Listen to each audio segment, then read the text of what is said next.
Hi, I'm Julie Weber at Liberate Ministries, and today's topic is called Overcoming Sexual Harassment.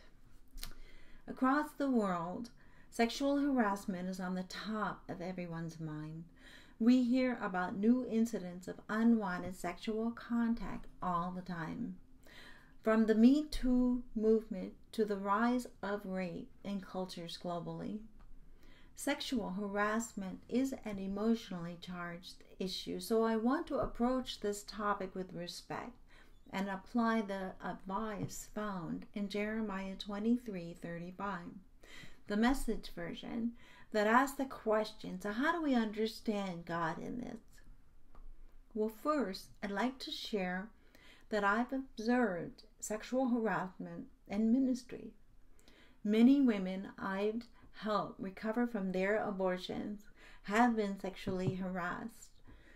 As a group, they dealt with a lot of the issues like humiliation, fear, anger, abuse, and trauma.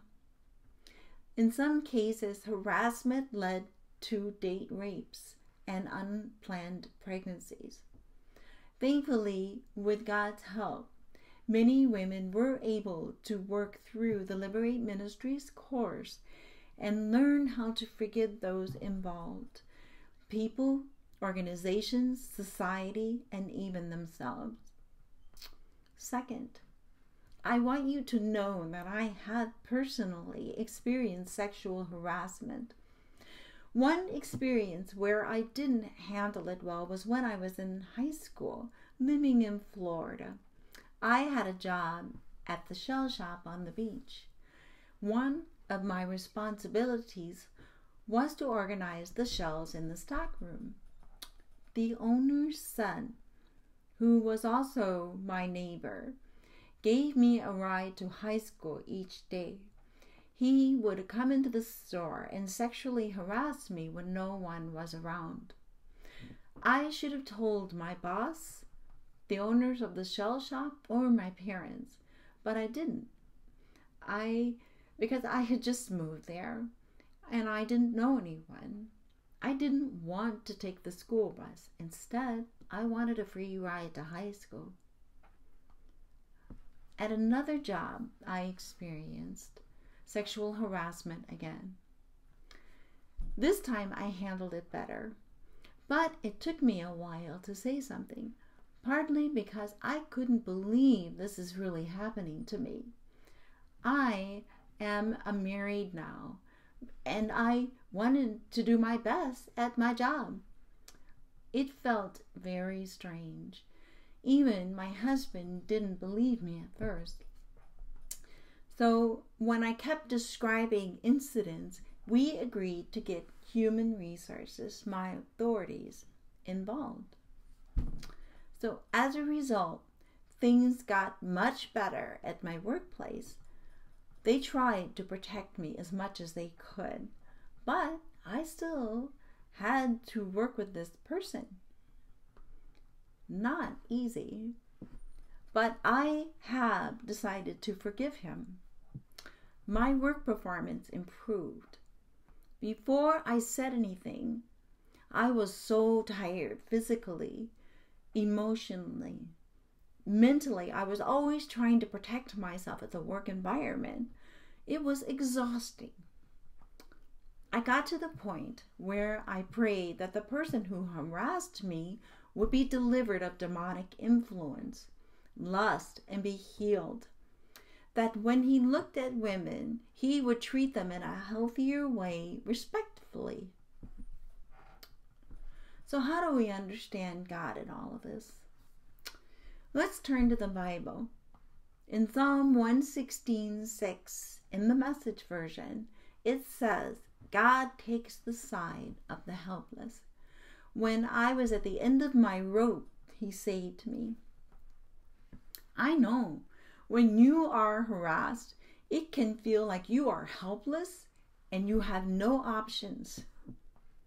Let's read a bit further in the chapter. Verse 10 says, I stayed faithful, though bedeviled, and despite a ton of bad luck. The word bedeviled means to torment or harass. Let's reread the verse again with that knowledge. I stayed faithful, though bedeviled or harassed, and despite a ton of bad luck. If we keep reading, we see why the person was remaining faithful. Verse 14 says, I'll complete what I promised God I'd do, and I'll do it together with his people. I'd like to summarize this section in one sentence. When we are helpless, God saves us. And even though we are harassed, we can stay faithful and our destiny is not affected. That is an amazing promise. So, what are things that we can do when we find ourselves being harassed? In the second example I shared, when I was personally harassed at my job, I took some steps in the natural and also in the supernatural. Let's look at each type of response. In the natural, I told someone that I trusted. For you, this may be your boss, your parents, or a counselor, or a psychologist, or a teacher, etc. By talking with someone, you don't have to go through this alone. You can seek protection for the situation based on the laws in place in your culture. In the supernatural, pray for help and protection. I prayed that my husband would believe me, and later that my bosses would believe me. After I spoke up, I continued to pray daily with my husband that the situation would change and that I would be safe. More action we took. We rebuked Satan from causing problems and interfering with my new job and co-workers.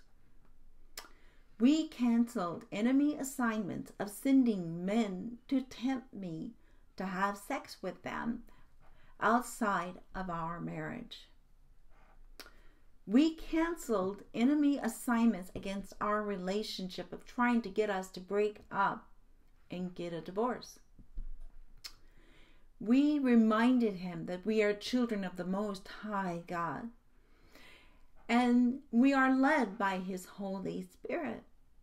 Jesus Christ, our Lord and Messiah, is interceding for us on the throne of God. We thanked each of them. We rebuked all demonic lust and sexual perversion out of the man that was harassing me. We asked God to forgive him for harassing me, to forgive his life that he has reached this insecure, depraved state of living, that he would be healed in all areas of his life, spiritually, emotionally, mentally, physically, and financially. That he would begin to look at women in a healthier way and treat them respectively. We prayed that he would get saved, that he would develop a healthy identity in Christ, that he would experience an empowered life with God in walking in the fullness that God has for him, that he would learn how to treat women with respect, like his newfound relationships he will have with God. Find Bible verses to speak out on and rely on. The Bible is referred to as the sword of the Spirit. Ephesians 6:17 tells us. Here are verses to read and speak out. Isaiah 54:17, King James Version. No weapon that is formed against thee shall prosper, and every tongue that shall rise against thee in judgment thou shalt condemn. This is the heritage of the servants of the Lord, and their righteousness is of me, saith the Lord. Luke 10:19, the King James Version. Behold, I give you power to tread on serpents and scorpions, and over all the power of the enemy, and nothing shall by any means hurt you. John 10:10, the King James Version. The thief does not come except to steal and to kill and to destroy.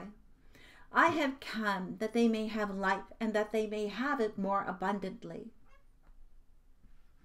Let's pray. Thank you, Lord, for those watching this video.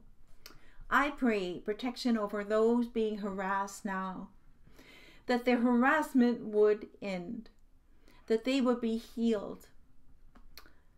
I rebuke the devourer who comes to steal, kill, and destroy their lives and jobs in Jesus' name. No weapon formed against them shall prosper. I also pray for the harassers, both men and women, that they will have patience and self-control sexually. Spirit of demonic lust and sexual perversion be gone in Jesus' name, to be replaced by respect for humanity and themselves. Amen. Thanks for watching. Live life liberated.